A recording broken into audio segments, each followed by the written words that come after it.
최근 국제 해운업계가 긴장하고 있습니다. 액화천 연가스를 운반하는 초대형 선박의 안전 문제가 다시 수면 위로 떠올랐기 때문입니다. 다시금 중국산의 문제점이 수면 위로 떠오르는 그 이유에 대해서 알아보기 전 여러분의 구독과 좋아요는 흥미로운 영상 제작에 큰 도움이 됩니다. 감사합니다. 일부 외신과 업계 보고에 따르면 특정 노선에서 운항하던 액화천 연가스 운반선에서 구조적 이상 징후가 발견됐고 이후 정밀 점검 과정에서 심각한 손상이 확인됐다는 보도가 나왔습니다.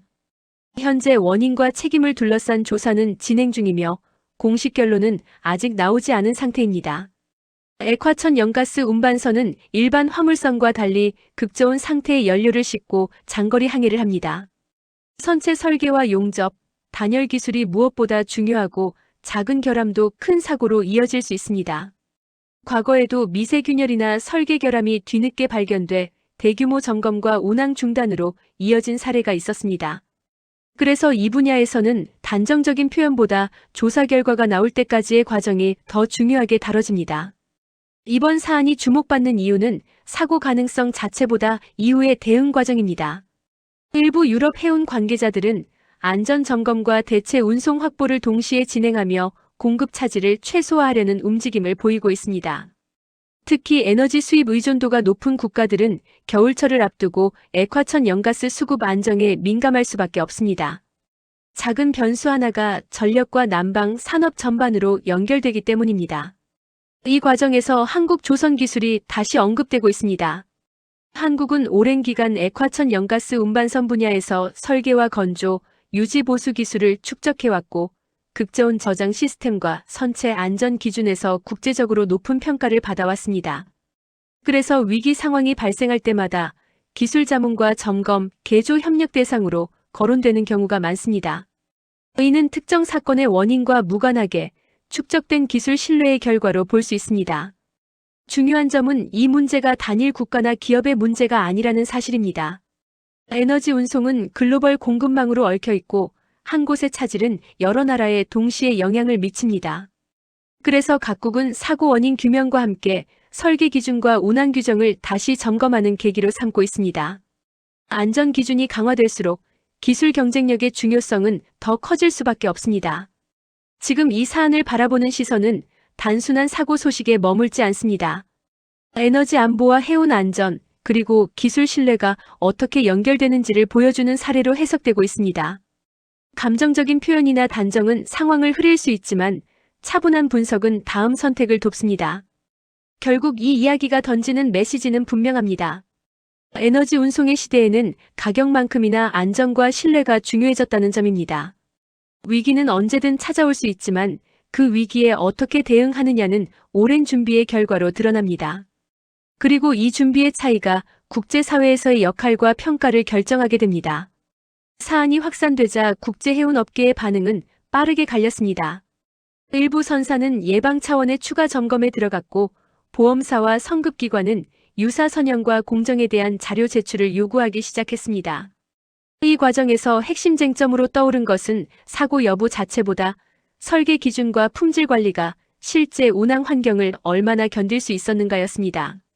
작은 균열이라도 반복적인 온도 변화와 파도 하중을 받으면 위험 요소가 될 수 있기 때문입니다. 액화천 연가스 운반선의 안전은 단일 공정으로 결정되지 않습니다. 설계 단계의 구조 해석, 건조 과정의 용접 품질, 극저온 단열 시스템, 운항 중 점검과 유지 보수까지 전 과정이 맞물려야 합니다. 그래서 사고 가능성이 제기될 때마다 어느 한 지점만 지목하는 것은 의미가 크지 않습니다. 대신 전체 시스템을 다시 들여다보는 계기가 됩니다. 이런 상황에서 유럽 일부 국가가 외부 기술 자문과 긴급 점검 협력을 검토했다는 보도가 이어졌습니다. 에너지 수급이 민감한 시기에는 운송 중단이나 지연이 곧바로 전력과 난방 문제로 이어질 수 있기 때문입니다. 특히 북유럽처럼 천연가스 의존도가 높은 지역에서는 선박 안전 이슈가 단순한 해운 문제가 아니라 국가 차원의 에너지 관리 사안으로 다뤄집니다. 여기서 다시 주목받는 것이 한국의 조선 기술입니다. 한국은 대형 액화천 연가스 운반선 분야에서 오랜 기간 표준을 만들어왔고 극저온 화물창과 선체 구조 설계, 시운전 데이터 축적에서 강점을 보여왔습니다. 위기 상황에서 한국이 언급되는 이유는 특정 국가의 문제를 해결해주기 때문이 아니라 국제 기준에 맞춘 점검과 개선 경험을 충분히 갖추고 있기 때문입니다. 중요한 점은 이 협력이 경쟁 구도를 넘어 안전과 신뢰의 문제로 다뤄진다는 사실입니다. 에너지 운송은 어느 한 나라의 실패로 끝나지 않습니다. 하나의 문제가 여러 나라의 공급망에 동시에 영향을 미치기 때문에 기술과 경험을 공유하는 방향으로 논의가 흘러가는 경우가 많습니다. 이는 해운과 조선 산업이 점점 더 국제 공공재에 가까운 역할을 맡고 있음을 보여줍니다. 이번 사안을 통해 분명해진 것은 하나입니다. 에너지 운송의 세계에서는 가격 경쟁력만으로는 충분하지 않다는 점입니다. 안전 기준과 신뢰, 위기 대응 능력이 함께 평가받는 시대가 되었습니다. 그리고 이 기준은 한 번의 사고가 아니라 오랜 시간 쌓아온 기록과 대응에서 만들어집니다. 이제 국제사회의 시선은 원인 규명과 동시에 재발 방지로 옮겨가고 있습니다. 선급 규정 강화와 설계 기준 재검토, 운항 중 점검 체계 보완이 논의되고 있습니다. 이런 변화는 단기적으로는 비용을 늘릴 수 있지만 장기적으로는 더 큰 위험을 막는 역할을 하게 됩니다. 에너지 운송의 안전은 결국 준비의 깊이에서 갈립니다. 조사가 이어지면서 국제사회의 관심은 점점 사고 가능성 그 자체보다 구조적인 문제로 옮겨가기 시작했습니다. 왜 비슷한 시기에 비슷한 조건에서 운항하던 선박들 사이에 안전성 차이가 발생했는가라는 질문입니다. 이 질문은 자연스럽게 설계 철학과 건조 방식, 그리고 품질 관리 체계로 이어집니다. 액화천 연가스 운반선은 단순히 크고 튼튼하면 되는 배가 아닙니다. 영하 수백 도의 극저온 상태를 유지해야 하고 항해 중 반복되는 진동과 온도, 변화, 파도 하중을 동시에 견뎌야 합니다. 그래서 초기 설계 단계에서 얼마나 보수적으로 계산했는지, 실제 건조 과정에서 그 설계를 얼마나 정확히 구현했는지가 매우 중요합니다. 미세한 차이가 수년 뒤 큰 차이로 나타날 수 있습니다. 이 과정에서 국제해운업계는 과거 사례들을 다시 꺼내 들고 있습니다. 이전에도 단기간에는 문제가 없던 선박이 장기 운항 중 균열이나 변형을 보인 사례가 있었고, 그때마다 설계 기준과 검사 방식이 강화되어 왔습니다. 이번 사안 역시 같은 흐름 속에서 이해되고 있습니다. 단일 사고가 아니라 기준을 한 단계 끌어올리는 계기가 될 가능성이 있다는 의미입니다.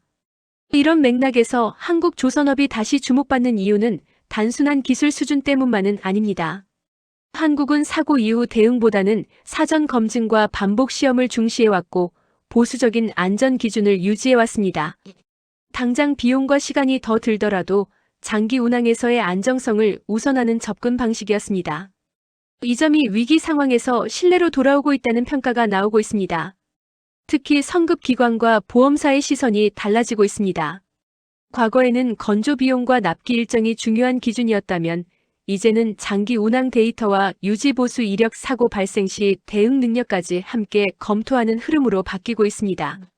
선박은 한번 인도되면 수십 년을 운항하기 때문에 초기 선택의 영향이 매우 오래갑니다. 이런 변화는 조선업계 전반에 새로운 기준을 제시합니다. 빠르게 많이 만드는 방식보다 오래 안전하게 운항할 수 있는 구조가 더 중요해지고 있습니다.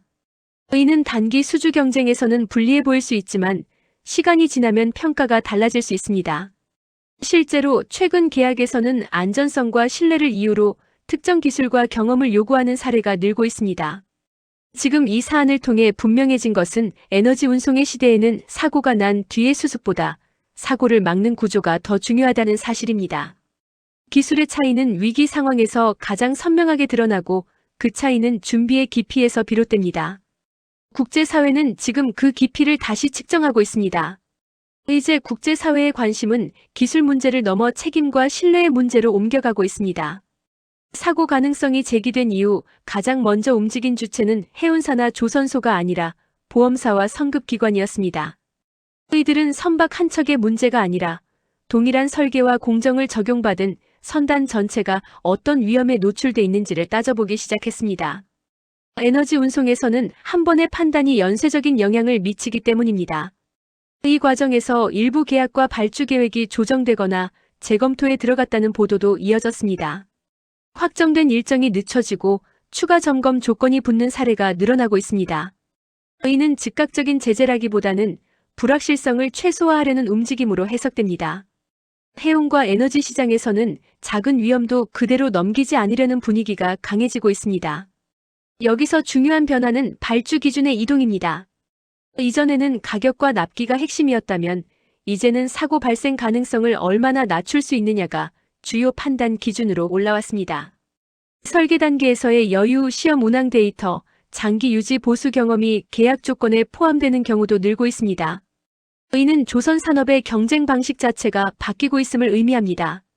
이런 흐름 속에서 한국 조선업이 다시 거론되는 이유는 단순한 기술력 자랑이 아닙니다. 위기 상황에서 즉시 대응할 수 있는 체계와 경험을 갖추고 있다는 점이 평가받고 있습니다. 선박 인도 이후에도 기술 지원과 점검을 지속해온 구조가 국제 기준에서는 안정성으로 연결되고 있습니다. 단기간 수익보다 장기 신뢰를 중시해온 선택이 다시 주목받는 순간입니다. 이번 사안은 특정 국가나 기업의 문제로 끝나지 않을 가능성이 큽니다.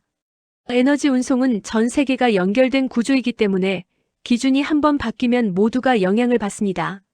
선급 규정이 강화되고 설계 기준이 상향되면 비용과 시간은 늘어나지만 그만큼 위험은 줄어듭니다. 국제사회는 지금 이 균형점을 다시 설정하고 있습니다. 결국 이 흐름이 말해주는 것은 분명합니다. 에너지 운송의 시대에는 빠른 선택보다 신중한 선택이 더 큰 가치를 갖게 되었다는 점입니다. 사고가 나고 나서 무릎을 꿇는 대응보다 사고가 나지 않도록 준비하는 구조가 훨씬 중요해졌습니다. 그리고 그 차이는 시간이 지날수록 더욱 분명해질 것입니다. 이 사안이 더 큰 파장을 낳는 이유는 에너지 공급의 현실과 맞닿아 있기 때문입니다. 액화천 연가스는 단순한 연료가 아니라 여러 나라의 전력과 난방, 산업을 동시에 떠받치는 핵심 자원입니다. 운송 과정에서 문제가 생기면 가격이 즉각 반응하고 그 영향은 가계와 기업으로 빠르게 전달됩니다. 그래서 해운 사고 가능성은 언제나 에너지 위기로 연결될 수 있습니다. 특히 최근 몇 년간 유럽과 북유럽 지역은 천연가스 의존도가 높아졌고 공급 안정성에 대한 민감도도 커졌습니다. 이런 상황에서 선박 안전 문제가 불거지면 대체 수단을 찾는데 시간이 걸리고 불안 심리는 더욱 증폭됩니다. 실제로 일부 국가에서는 비상재고, 점검과 공급 경로 다변화 논의가 동시에 진행됐습니다. 단순한 해운 이슈로 넘길 수 없는 이유입니다. 이 과정에서 기술 협력 요청과 자문 문의가 늘어나는 것은 자연스러운 흐름입니다. 사고 가능성을 낮추고 이미 운항 중인 선박의 안전을 빠르게 확인해야 하기 때문입니다. 한국이 언급되는 배경도 여기에 있습니다. 새로운 배를 만드는 것뿐 아니라 기존 선박을 점검하고 개선하는 경험이 축적돼 있기 때문입니다. 이는 단기간에 만들어지는 경쟁력이 아닙니다. 중요한 점은 이런 상황이 일회성으로 끝나지 않을 가능성이 크다는 사실입니다. 에너지 운송은 앞으로도 계속 늘어날 것이고 선박은 더 커지고 더 복잡해질 것입니다. 그만큼 안전 기준과 기술 요구 수준도 함께 올라갈 수밖에 없습니다. 이번 사안은 그 변화를 앞당기는 계기로 작용하고 있습니다.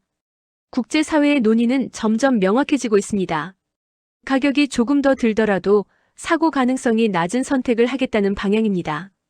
이는 해운과 조선 산업 모두에게 부담이지만 동시에 새로운 기회이기도 합니다. 준비된 기술과 경험을 가진 쪽이 자연스럽게 선택받는 구조로 바뀌기 때문입니다. 결국 이 이야기는 한 척의 배를 넘어 에너지 시대의 기준이 어디로 이동하고 있는지를 보여줍니다. 빠르고 값싼 운송보다 안전하고 예측 가능한 운송이 더 중요해지고 있습니다. 그리고 이 기준은 앞으로의 계약과 협력 관계에서 더욱 분명하게 작동할 가능성이 큽니다. 이 흐름 속에서 각국의 선택은 점점 신중해지고 있습니다. 단기 비용과 장기 안정성 사이에서 국제사회는 후자를 더 무겁게 두기 시작했습니다. 이 변화는 조용하지만 이미 방향은 정해진 것으로 보입니다. 이제 이 사안을 바라보는 국제사회의 시선은 명확해지고 있습니다. 문제의 핵심은 어느 나라가 잘했고 못했느냐가 아니라 에너지 운송의 기준이 어디로 이동하고 있느냐는 점입니다. 과거에는 비용과 속도가 우선이었지만 지금은 한 번의 사고가 가져올 파장이 너무 커졌습니다. 그래서 위험을 감수하는 선택보다 위험을 줄이는 선택이 더 큰 가치를 갖기 시작했습니다. 이 변화는 해운과 조선 산업의 질서를 바꾸고 있습니다. 발주처는 더 많은 자료를 요구하고 선급기관은 기준을 강화하며 보험사는 사고 가능성을 이전보다 훨씬 엄격하게 평가합니다. 이 과정에서 준비가 부족한 구조는 자연스럽게 불리해지고 오랜 시간 기준을 지켜온 구조는 상대적으로 신뢰를 얻습니다. 경쟁의 기준이 조용히 바뀌고 있는 것입니다. 에너지 수입국 입장에서도 판단은 달라질 수밖에 없습니다.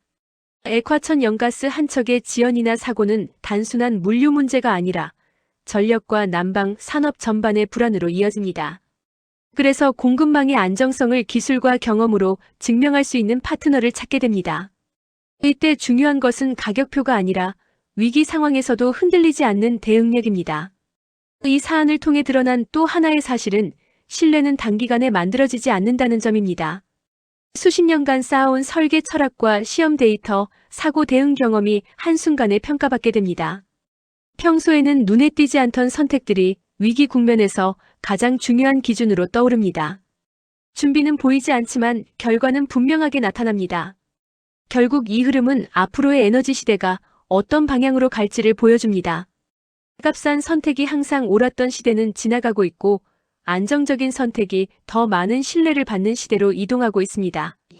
이 변화는 당장 큰 소리로 선언되지 않지만 계약과 기준, 협력 관계 속에서 차분히 굳어지고 있습니다.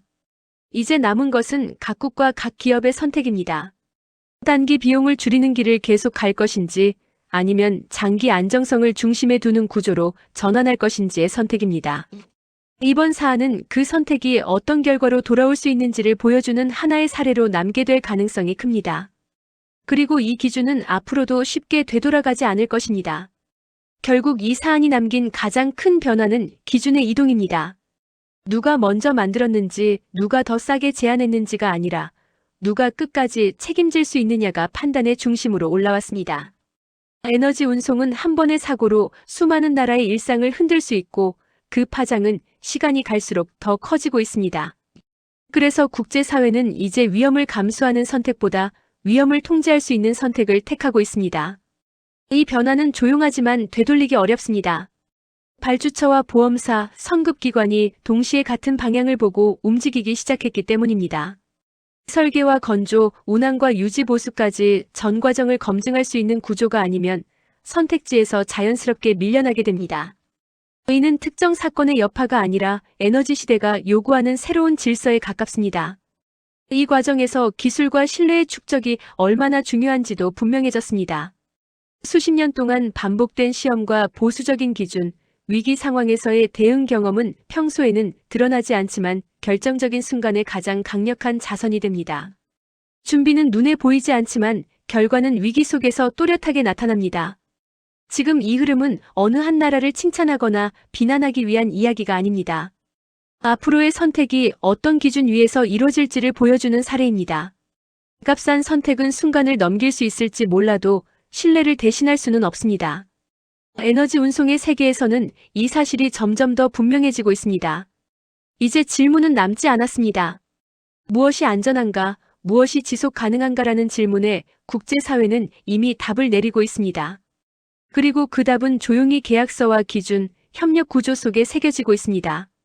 이번 사안은 그 변화가 시작됐음을 보여준 하나의 신호로 남게 될 가능성이 큽니다. 결국 에너지의 시대는 가격으로 움직이지 않습니다. 신뢰로 움직입니다. 그리고 그 신뢰는 위기 앞에서 무너지지 않는 준비에서 만들어집니다. 지금 세계가 다시 계산하고 있는 것은 바로 그 준비의 깊이입니다. 결국 이 사안이 국제사회에 남긴 가장 큰 변화는 단순한 사고 논란이 아니라 기준이 완전히 바뀌고 있다는 사실입니다. 과거에는 누가 더 빨리 만들 수 있는지, 누가 더 낮은 가격을 제시하는지가 선택의 기준이었습니다. 하지만 지금은 질문 자체가 달라졌습니다. 이 배가 수십 년 동안 극한의 환경을 견딜 수 있는가, 문제가 생겼을 때 끝까지 책임질 수 있는 구조인가라는 질문입니다. 에너지 운송은 더 이상 한 나라의 문제가 아닙니다. 액화천 연가스 한 척이 멈추면 전력과 난방, 산업 생산까지 동시에 흔들립니다. 한 번의 판단 실수가 여러 나라의 일상으로 번지는 구조가 된 것입니다. 그래서 국제사회는 이제 위험을 감수하는 선택을 용기로 보지 않습니다. 오히려 위험을 줄이기 위해 보수적으로 접근하는 쪽을 책임 있는 선택으로 평가하기 시작했습니다. 이 변화는 조용히 진행되고 있지만 되돌리기 어렵습니다. 발주처와 성급기관, 보험사가 동시에 같은 방향을 보고 움직이고 있기 때문입니다. 설계와 건조, 운항과 유지 보수까지 전 과정을 설명할 수 없는 구조는 점점 설 자리를 잃고 있습니다. 계약 조건은 더 까다로워지고 검증 요구는 더 많아지고 있습니다. 이는 특정 사건의 여파가 아니라 에너지 시대가 요구하는 새로운 질서입니다. 이 과정에서 기술보다 더 중요하게 떠오른 것이 신뢰입니다. 신뢰는 하루아침에 만들어지지 않습니다. 수십 년 동안 반복된 시험과 보수적인 기준, 사고를 가정한 설계와 점검, 위기 상황에서의 대응 경험이 쌓여야 합니다. 평소에는 눈에 띄지 않던 이런 준비가 문제가 발생했을 때 가장 먼저 평가받습니다. 준비는 보이지 않지만 결과는 위기 속에서 분명하게 드러납니다. 이번 사안을 계기로 국제사회는 다시 계산을 시작했습니다. 지금까지의 선택이 과연 장기적으로 안전했는지, 앞으로의 에너지 운송을 어떤 기준으로 맡길 것인지에 대한 계산입니다. 단기 비용이 조금 더 들더라도 사고 가능성을 낮추는 쪽이 결국 더 싸게 끝날 수 있다는 인식이 퍼지고 있습니다. 비용과 위험을 함께 계산하는 방식으로 사고가 이동하고 있습니다. 이 흐름은 해운과 조선 산업을 넘어 국가의 에너지 전략에도 영향을 미치고 있습니다.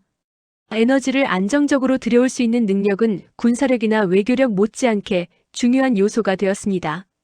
그래서 기술과 경험을 동시에 증명할 수 있는 파트너의 가치가 올라가고 있습니다.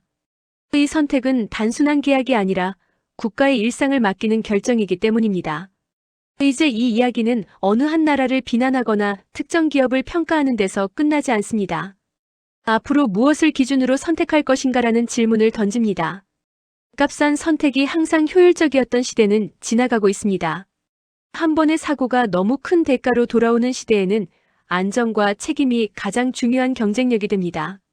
결국 에너지의 시대는 가격으로 움직이지 않습니다. 신뢰로 움직입니다. 그리고 그 신뢰는 위기 앞에서 무너지지 않는 준비에서 만들어집니다. 국제사회가 지금 다시 계산하고 있는 것은 바로 그 준비의 깊이입니다. 이 깊이를 증명할 수 있는 쪽이 앞으로의 에너지 운송을 이끌게 될 가능성이 큽니다. 그리고 이번 사안은 그 변화가 이미 시작됐음을 보여주는 분명한 신호로 남게 될 것입니다.